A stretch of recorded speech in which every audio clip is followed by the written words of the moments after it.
Like MacDonald, a lawyer by trade and an energetic, intelligent, and compassionate conservative, here was finally a man who could fill Sir John A.'s shoes.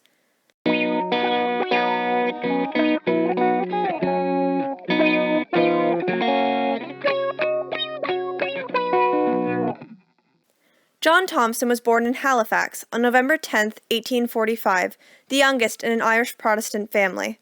He was a quiet, clever boy, and as he attended school in Halifax, he decided that he would be a lawyer when he grew up. Thompson's father taught him a shorthand form of writing to use during trials, but Thompson would later discover another use for it. Thompson's father died in 1867. He was devastated and took on his father's middle name Sparrow to honor his memory. Thompson had also lost 2 sisters and 2 brothers by that time. At 22 years of age, Thompson was faced with family debts and a sister and his mother financially dependent on him. But at least there was Annie who lived down the street. She was attractive, intelligent, and interested in Thompson. Oh, and Catholic.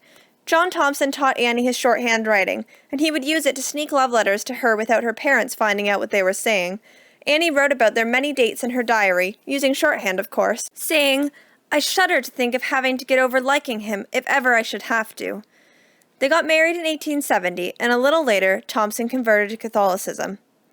Thompson got involved in Halifax politics in 1871, and he set to work right away, organizing, compiling, and clarifying Nova Scotia's laws in the Halifax Charter. By age 36, he had served as Nova Scotia's Attorney General, and in 1882, he became Premier of Nova Scotia. But Thompson decided to follow his heart, and he resigned the premiership. Thompson was appointed a judge of the Nova Scotia Supreme Court. This was what he had always wanted. He made enough money to keep his family relatively comfortable, and he was a very effective judge. He and Annie had gotten to work having babies and plumping up. In Victorian times, to look important, you had to look well-fed. They had 9 children, though only 5 survived past infancy. Their marriage was happy, and Thompson was fulfilled with his life as a Nova Scotia judge. But Sir John A. Macdonald had heard about him, and he wasn't about to let him get away. Macdonald's cabinet members were old, tired, or corrupt, in some cases all 3, and he needed some fresh blood. He needed an answer to the Liberals' Wilfrid Laurier. Like Macdonald, John Thompson was a hard worker, but he was 30 years younger and didn't drink. He seemed perfect, but for a few problems. He was Catholic in a time when Protestants and Catholics publicly and politically disagreed, and as a Maritimer, he might not get votes from Ontario and Quebec as easily. The final problem? He didn't want to get back into politics. But Macdonald offered Thompson the position of Minister of Justice, and with Annie's help, he convinced Thompson to run for MP in Antigonish. Macdonald made a few backroom deals and sent Charles Tupper to pull a few strings in Nova Scotia, and Thompson was in. At 41 years old, Thompson was sworn in as Minister of Justice, becoming the youngest member of the cabinet. Thompson gave a rousing speech defending Macdonald's decision to have Louis Riel executed. People's fears that Thompson being a Catholic would affect his judgments were put to rest. Sir John Macdonald declared, "John Thompson is the greatest of all my discoveries." Macdonald immediately set Thompson to work, sending him with Charles Tupper to Washington to negotiate international fishing rights in the Atlantic.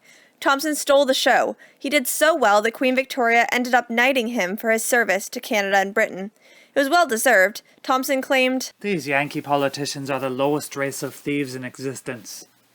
At this point, Thompson was essentially second in command after Macdonald.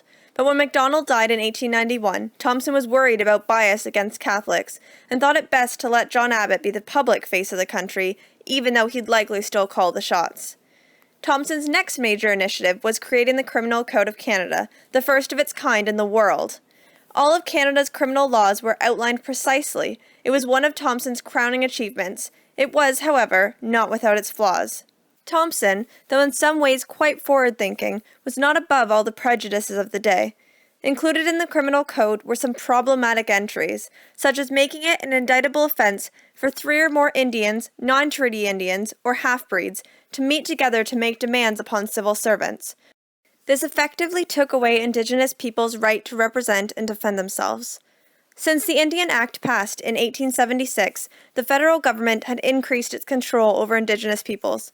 They faced many restrictions, and residential schools became a horrible reality. Children were being removed from their homes, communities, and cultures. Each government at this time is partly to blame for continuing the abuse, including John Thompson. In 1892, Sir John Abbott resigned as Prime Minister. Although John Thompson was again thinking about leaving politics to work as a judge, Annie convinced him that the country needed him. As she said, "They cannot do without you." Sir John Thompson became Prime Minister on December 5, 1892. One of the first issues he faced was the Manitoba schools question, which he inherited from Abbott's time as PM. His decision was to leave it to the courts. The Liberals made a big deal about this because they knew Thompson wouldn't be involved in any personal scandals. For now, the Manitoba schools question would wait for another day. There was another issue facing Thompson as well. After the United States had purchased Alaska from Russia in 1867, there was conflict between American, British, and Canadian sealers in the Bering Sea. Americans were capturing Canadian and British ships, imprisoning the men aboard, and seizing their goods.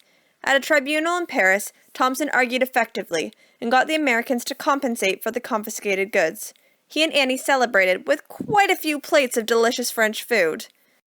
Thompson was becoming more and more popular in Canada.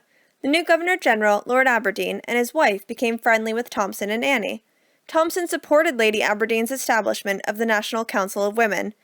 Lady Aberdeen insisted that Annie Thompson and Zoe Laurier serve as vice presidents. Interestingly, Thompson spoke at their first meeting, but Wilfrid Laurier declined his invitation. It wasn't until the summer of 1894 that Thompson was convinced to take a vacation after a particularly stressful year that made him think of resigning. Thompson and his family traveled around Muskoka, enjoying the water and sun and having food-filled family picnics. Then it was back to work. Ironically, he worked through the Labor Day weekend that he'd nationalized. Thompson was invited to England, where he was to be inducted into the Imperial Privy Council, an advisor to the Queen. He was only the second Canadian and the fourth colonial to receive this honor. Money was still a bit tight in the Thompson household, so Annie decided not to go. He left Senator Mackenzie Bowell in charge while he was away. On December 12, 1894, Thompson went to Windsor Castle for a ceremony with Queen Victoria, where he was sworn in as the Right Honourable Sir John Thompson. Afterward, Thompson was invited to a fancy lunch as an honoured guest, but to his embarrassment, he fainted before the meal could begin. He recovered shortly after, and apologizing, went back to his place at the table, seated next to the Queen's physician. But there was a sudden pain in Thompson's chest, and he fainted once more, falling into the physician's arms. At 49 years old, Sir John Thompson was dead. Didn't see that one coming, did you? Well, neither did Canada. And once again, they were stuck having to replace a strong, respected leader. Queen Victoria was stricken by this tragedy, and personally arranged many of the funeral details. His body rested in Windsor Castle, and the Queen placed a laurel wreath on his coffin. Thompson's body was carried back home to Halifax in HMS Blenheim, a battleship from the Imperial government which was painted black in recognition of Catholic tradition, and he was buried with a great ceremony. The contemporary Empire newspaper said it well. Canada again mourns. Her most distinguished son cut off suddenly at Windsor Castle. Thompson was called away by the angel of death, the effect in Canada a positive shock from one end of the country to the other. Sir John Thompson is known in Canadian history as the one that could have been. He never got to be one of the greats. He never used his position as Prime Minister to push his own needs and ambitions. After his untimely death, his family was left without enough money to sustain themselves long term. Thompson devoted himself to working for some of the most underrepresented members of society. Historians believe that had Thompson lived, women likely would have gotten the right to vote in Canada much earlier than they did. He said, "The influence of women in the politics of the country is always for good." It is also significant that Sir John Thompson was Canada's first Catholic Prime Minister. The United States didn't get its first Catholic president until John F. Kennedy in 1961, and even then it was a big deal.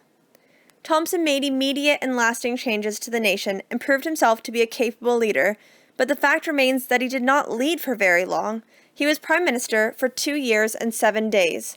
He was never personally elected Prime Minister. He was simply the second to carry out the term of Macdonald's 1891 election. Thompson died young and in office before he could secure his legacy, and as such, he has been largely forgotten to time. His face will never be on banknotes or textbooks. How should Sir John Thompson be remembered? Does calling him the one that could have been A. downplay what he did do?